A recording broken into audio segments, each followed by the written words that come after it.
बुरहानपुर में जनसुनवाई के दौरान उस वक्त हड़कंप मच गया जब सामाजिक न्याय विभाग में पदस्थ नेत्रहीन कर्मचारी मुकेश डहारे ने खुद पर पेट्रोल डालकर आत्मदाह का प्रयास किया। नेत्रहीन कर्मचारी विभाग में हुई कथित अवैध नियुक्तियों को लेकर 4 महीने से शिकायत कर रहा था। जनसुनवाई में न्याय न मिलने पर वो अपने साथी की मदद से एडीएम और डिप्टी कलेक्टर के सामने आत्मदाह की कोशिश करने लगा, लेकिन मौके पर तैनात पुलिसकर्मियों ने समय रहते पेट्रोल की बोतल छीन ली। डिप्टी कलेक्टर ने कर्मचारी को शांत कर कुर्सी पर बैठाया और उसका सहयोगी हॉल से बाहर किया गया। एडीएम वीर सिंह चौहान ने मामले की त्वरित जांच के आदेश दिए हैं। वहीं सामाजिक न्याय विभाग के उप संचालक दुर्गेश दुबे का कहना है कि नियुक्तियां नियमों के तहत हुई हैं और एक जांच समिति ने इसकी रिपोर्ट भी कलेक्टर को सौंप दी है। उनका आरोप है कि यह कर्मचारी किसी के बहकावे में आकर ऐसा कर रहा है। सामाजिक न्याय में एक कर्मचारी है, उनके द्वारा एक आवेदन दिया था कोई जांच के लिए, उसकी जांच रिपोर्ट अभी नहीं यहाँ पे आके अपना पेट्रोल डाला तो पेट्रोल डाल लिया था सर उसने? पेट्रोल डाले, उसकी जांच कर रहे हैं। इसका आवेदन पहले भी दिया। उसके साथ भी कोई एक और अन्य एक भी कर्मचारी उसको लेकर उनको भी हम कार्रवाई करेंगे, जेल भेजेंगे उसको।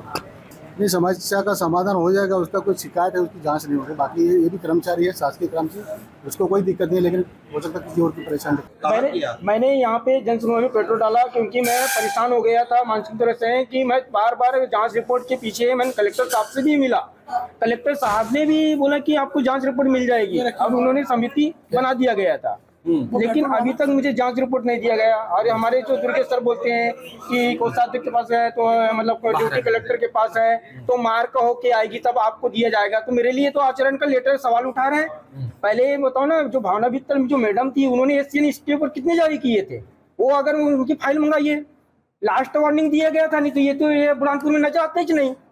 ये जो भर्ती हुई है, ये इसके द्वारा जो मुद्दा उठाया गया है, ये 2021, 2021, 2022, 2023 और 2024 के जो पॉइंट्स है उनको उठा के इसने चीज़ों को लिया। इसके पीछे एक व्यक्ति और है, खंडवा का अशोक बारेवाल नाम का व्यक्ति है। और यहाँ पर एक पूर्व में रश्मि शेख करके एक लेडीज हुआ करती थी, उसके जो हस्बैंड थे हसीबुर रहमान, शायद मैं समझ वर्तमान में उनको जिले से स्थापित भी किया गया। इनके द्वारा आरटीआई लगाई जाती है। आरटीआई लगाने के बाद वो जो आरटीआई होती है वो खंडवा पहुंचाई जाती है। और डॉक्यूमेंट किसी व्यक्ति के, जैसे मेरे निजी दस्तावेज, तो मेरे निजी दस्तावेज वो मैं वही बता रहा हूँ कि आप जब तक आप खुद स्वयं चीजों को ना देखें समक्ष में, क्योंकि दिव्यांग व्यक्ति है, तो दिव्यांग व्यक्ति जो भी व्यक्ति बोलेगा तो उसको कंसिडर किया जाएगा। तो मेरा आपसे एक अनुरोध है कि आप कोई डिसीजन लेते हैं उससे पहले आप जो दस्तावेज, मूल दस्तावेज है ये देखिए। बात यह है कि अशोक बारेवाल नाम जो व्यक्ति है वो यहाँ पर प्रशासनिक अधिकारी पहले मैं पूर्व में रहा था, उसने त्यागपत्र दिया और मंडला चला गया। मंडला की भर्ती नियुक्त हो गई और यहाँ से वो निष्कासित हो गया। अब वो व्यक्ति ये चाहता है कि यहाँ की जो भी भर्ती हो उसमें जब भी वो आवेदन करता है तो वो ही सेलेक्ट। तो ये मेन कारण है कि इसको, चूंकि दिव्यांग व्यक्ति है, उसके कंधे पे वो बंदूक रख के उसको चलाने की कोशिश कर रहा है।